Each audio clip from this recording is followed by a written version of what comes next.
President Trump, meantime, also announcing he intends to pardon former Honduran President Juan Orlando Hernandez. An investigation into Hernandez actually began during President Trump's first term in office, and back then Hernandez was actually sentenced to 45 years in prison during the Biden administration for allegedly conspiring with drug traffickers to move cocaine into the U.S. Some estimates up to 400 tons of it.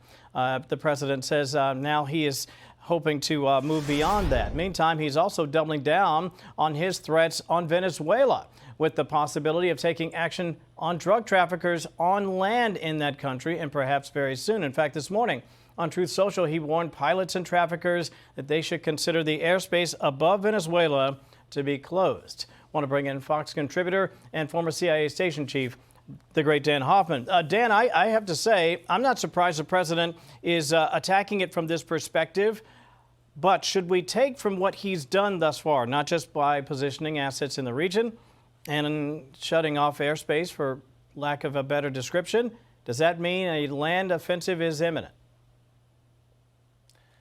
It could be. The president also reportedly had a conversation with Maduro in the past few days. And so I think the president might be pursuing a number of options. But look, we've got one of our most advanced aircraft carriers, the USS Gerald Ford, in the region, and lots of military capacity there.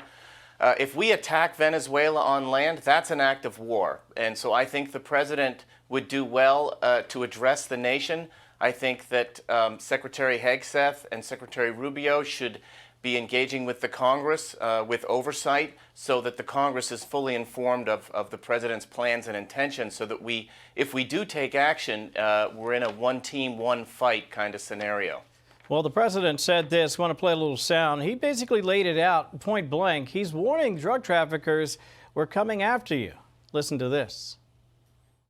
We're going to take care of that situation. We're already doing a lot. We've almost stopped. It's about 85% stopped by sea. You probably noticed that. People aren't wanting to be delivering by sea. And we'll be starting to stop them by land also.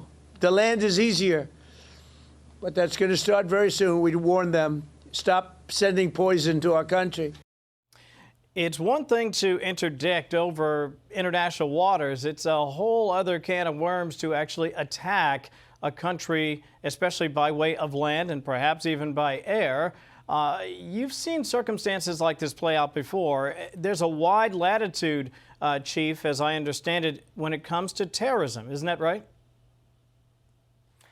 There is. This is a little bit different because you're talking about drug traffickers, and that's a bit different than terrorism. But you're right. We have launched attacks against other nations who had harbored terrorists, who had given terrorists sanctuary.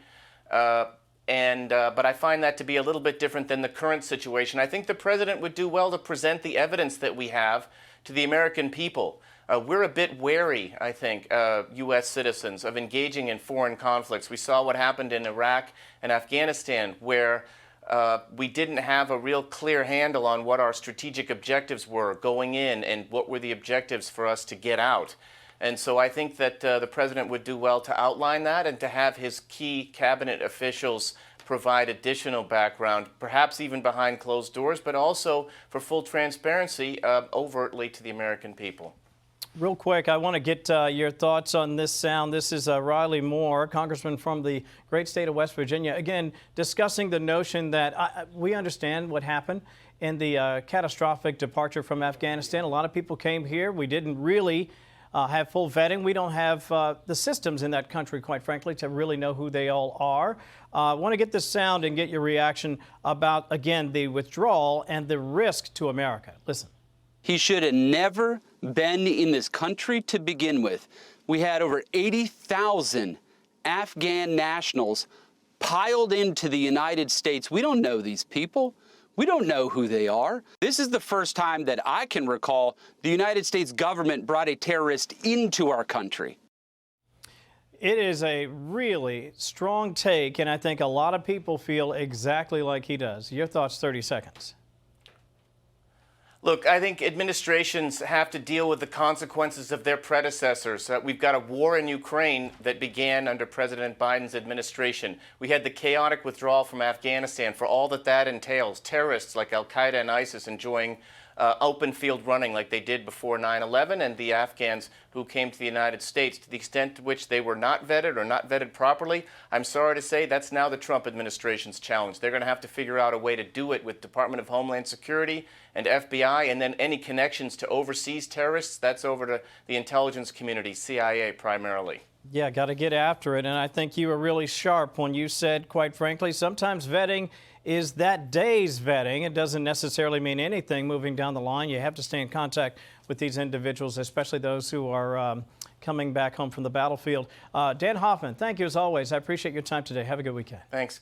Hey everyone, I'm Emily Campagno. Catch me and my co-hosts Harris Faulkner and Kaylee McEnany on Outnumbered every weekday at 12 p.m. Eastern, or set your DVR. Also, don't forget to subscribe to the Fox News YouTube page for daily highlights.